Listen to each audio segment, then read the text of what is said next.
Hello. This is a jacket that I made for my mother with hands from her family members, and every time I wear it, I get so many compliments. And I thought that might be something that would be nice if I shared with other people how you could do something similar to it.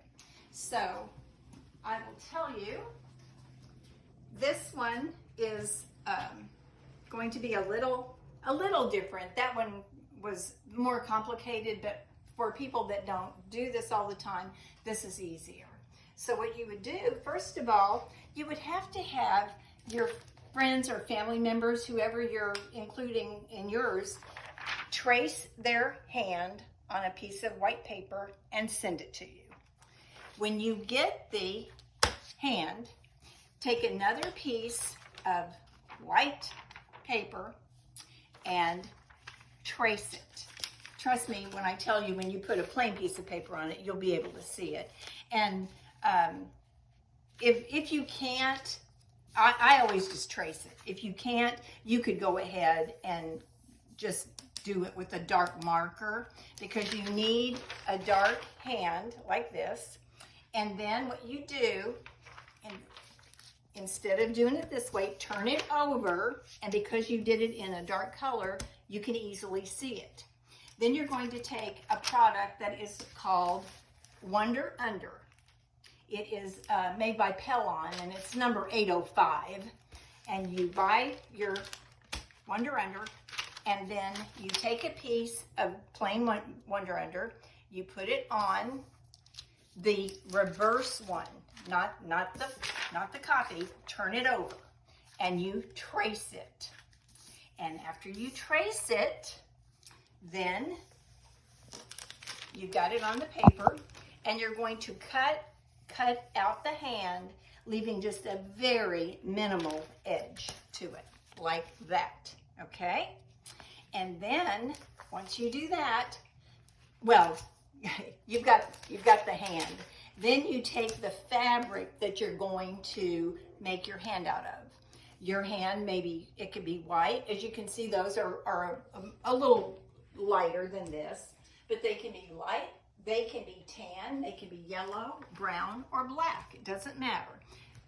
You get your fabric and you put your hand that you've cut out, and you put it on the fabric, and it's Wonder Under is fusible. So then you take your heated iron at a mid-heat, not hot, not light, mid-heat, and fuse it. All you do is put your iron on it for about 10 to 15 seconds, and that is going to fuse it to the fabric. And after, you don't even have to wait.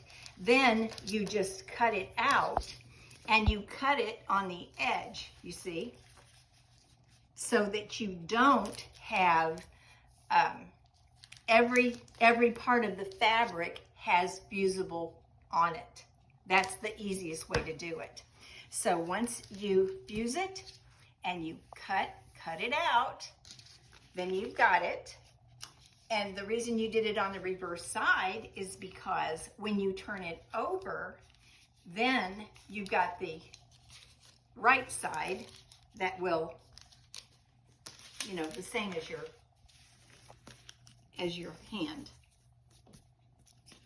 And that's the fusible side. So then you would simply, and you don't have to, you need to make the cuff first, which is just a rectangular piece of fabric that's actually double this length, because you fold it in half, stitch around it, turn it inside out, and then, actually, before you sew it together, you're going to embroider the name. And if you don't have embroidery, just get your whole list and take it to someone that can do all the embroidery for you. And so then, once it's embroidered, then you turn it over, you stitch it, you turn it, and then you make it fit like a cuff would. And take just a little piece of the well, you can see it here. I've removed just a tiny bit of the paper so that I could adhere just that bottom part of the hand to it. And then before you can take the rest of you can take that off. Now it's adhesive. You could iron it right now. But before you do that, you are going to stitch the cuff just in that little rectangle. So it's attached. And then once you get that stitched on there, then you are going to fuse the hand. And once you get the hand fused, so that you never have to worry about it coming off when you wear it or wash it or dry it, you are going to do an overlock stitch around the hand. That's what this is. I just did this to show you what it looks like. So you're going to do that overlock stitch. Once this is pressed on, once it's pressed, it's going to be very easy to just go and get that stitched around it. And once you get it, and see, we don't want it there. You got to make sure that it's in a decent area. And once you do that, once you get it pressed and stitched, then all you do is sew your button on. And that is one hand. So you can, and I was just using this as a demo because I made that jacket. It's not something that, if you know you're going to put them on, you could put 2 on the front and 4 or 5 on the back, just because it's a very simple way to sew onto something like this. So, and like I said, it's a wonderful memory if you have, and you can do this as a quilt too, but which I've done.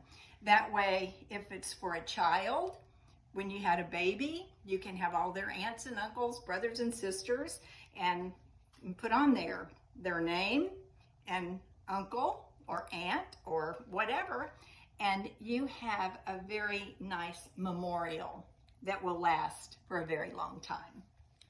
Hope you enjoy it.